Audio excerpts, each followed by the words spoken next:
Finally made it to the P.O. box, and I think Jen's got some birthday presents. Wow, it's a foot spa bath massager. Oh my god. That's awesome.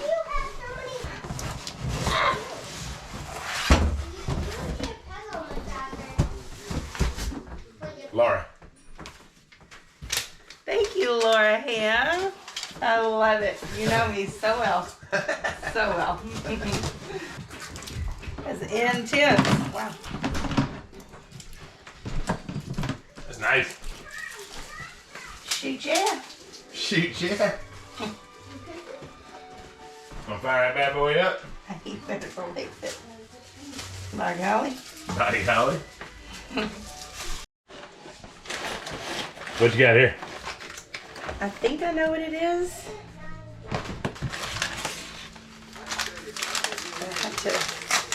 Oh, that's not what I thought it is. That's really cool. Made with love. It says blessed. Oh, that's really cool. That's neat. She made it. That is awesome. That's very neat. Very cool. Thank you. Yep, there we go. So these are Jerusalem artichokes. Nice. And that's what I have to figure out what to do. I'm gonna message a friend, although I could just ask her. I'll ask her too, and then I'll see. Who said it? Diane. Yeah, thank you, Diane. Here's some more of them. So yeah, that is going to be today's project because those need to get in something ASAP. Diane, thank you so much for those and for everything else you sent. Hopefully, I'm sure you'll get to see in this video, but yeah, that'll be today's project, and I am really excited about it. I just saw a note.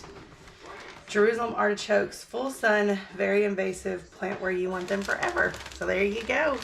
That's really exciting because we don't have those on our farm or homestead. And we also got 2 Christmas cards, so that's exciting. Our very first 2. Yay! Diane, I didn't realize I had a little present in there, and I absolutely love it. It says, Zach, if you have faith in the amount of a mustard seed, nothing is impossible. Matthew 17:20. She made me a little keychain, and it's got a little mustard seed in the middle of it. And if that doesn't make sense, what it's basically said is if you have faith in that little seed to become something, nothing's impossible. And that's really cool. Thank you very much. This is going on my keychain right now. So Jen and I did a quick research on Jerusalem artichokes and how to plant and all the good stuff because we've never planted them before. This will be the first time we've ever had them. So it sounds like it's a lot like potatoes, to be honest with you. They want a early spring plant. They need a lot of space when it comes out to it. They want about 2 foot all the way around the plant, the tuber, to really get to where it needs to go. But because it wants to be planted in spring, and we've got these in almost winter, we're going to try to just pot them, keep them in the greenhouse, see if they survive, and then we'll plant them in the spring when that comes around. So that's a long ways away. It's obviously going to grow a little in here. Just fingers crossed. We'll find out. They take like 20 weeks to get to maturity, so that's a long time too. Now, we're going to do this, and we're going to try it. We're going to put a few in here. We're going to put a couple in the house and just see what works best. I got all kinds of different size pots. I did see a guy, what am I trying to say? I say this word all the time. Transplant them, there we go. Transplant them from these into the ground, so I'm not too worried about that part, but we'll see. All I do know is we got to do something and not just let them sit there, so we're going to get them in these little pots and fingers crossed.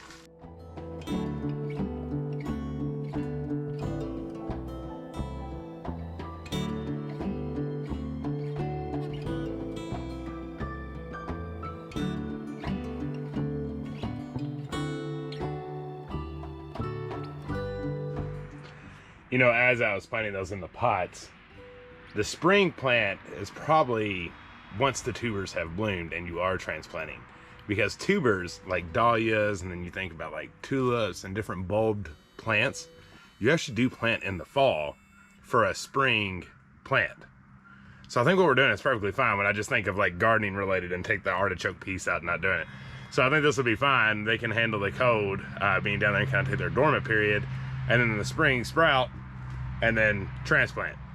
Y'all let me know, but that it's starting to make sense to me because it is just a tuber and it isn't like this is the only tuber we've ever planted, and that'll be fine. So, all right, let's get some water on these things. All right, there we go. Everything nice and watered. Got those up there. Got the grower bags on the ground, and then I got one up here hanging. So y'all let us know. Let us know if we did that right. Obviously, right now, there's a chance, I mean, we can revive if we did that just completely wrong. But I think it'll be fine. They'll survive in this greenhouse. We stay pretty good throughout the winter. And then maybe we'll get a kickstart come spring, and then we'll get them transplanted into a more permanent spot. Just right now, we weren't sure where we wanted to put it. And we have a lot of garden expansion that we're doing and such. So we'll see. Maybe we'll just do them in pots and just maybe up pot them to a little bit bigger pot come spring or something like that. But I don't know. They're in the ground. Thank you very much for sending them. I always love trying something new that I'm not sure about and doing a little testing. And that's why I do it in so many different pots and different sizes and different situations like that, because I want to see how each one does differently in a different environment kind of thing. So pretty neat. Once they drain out, we'll probably grab a couple and put them in the house somewhere. And if anybody was curious about our green stock that's sitting by our porch, the carrots did germinate, even through freezing temps. It's pretty awesome. Carrots are something I think we definitely put too much pressure on ourselves to get germinate. I've seen some of the, pretty interesting techniques that people do, but, just plant them. Just plant them. Don't fear planting carrots for low germination. We've never had a huge ordeal. All the Haas carrots that we've gotten, we've just planted like any other seed. Obviously with those, you want to just very lightly put on top.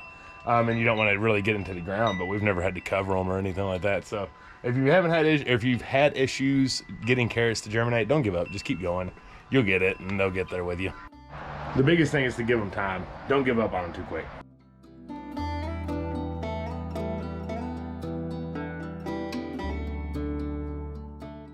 So as you may notice, it is many, many hours later in the day. Actually, that's not really true, because it gets dark so daggone early. It really makes outside YouTubers' job a lot more difficult to try to get you an outside shot, because we have minimal amount of hours in the day now. But we wanted to show you something with the goats real quick, and then I wanted to have a little chat with you just for a quick minute. So y'all hear all these goats? Lucy, we hear you.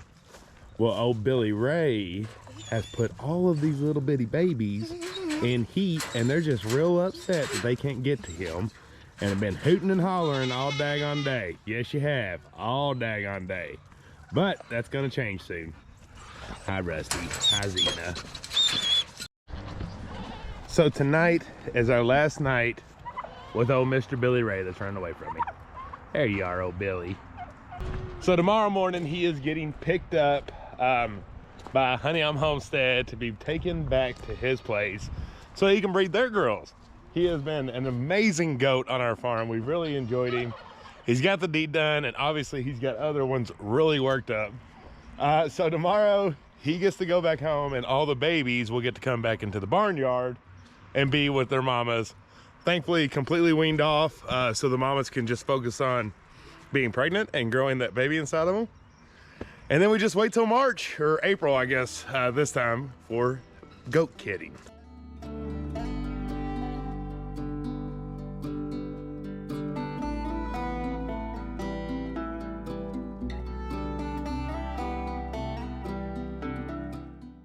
Hopefully you can still see me. Get the sunset in the background. But seriously, y'all, thank you so much for sending the gifts to Jen. I hear you, I'm bringing the hay T-bone. And thank you all for the Christmas cards. We love receiving Christmas cards. It's one of our favorite things. We put them all over our wall, and we just love seeing them. We're still very traditional in that way and really love that. So if you do want to send one, our P.O. box is always down below. Feel more than welcome to send it, and it'll be posted up on our wall, and we'll share about it quite often. And y'all, we have been teasing, not really teasing, we've been trying not to talk about it too much because we knew we would ruin a surprise. But we are like less than a week away. So hopefully, Black Friday is when we can release this out. But a very big surprise and something that's really exciting for Jen and for you all. She has been working really hard.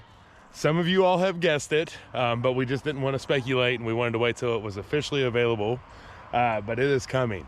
It is coming very soon, and we are tickled to death with it. I mean, it's just a lot of hard work put into it, mainly by Jen and Kayla, the lady that does our marketing work.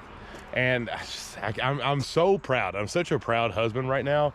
And I know you all will be proud of Jen too for the work that she's done, but it's coming. It's coming so soon. We'll release it out. We'll give you all the details, and it will seriously just, I don't know, bless us. It's one of those things, right? It's just one of those things that are just so exciting to have completed. And I know it's like, what in the world are you even talking about?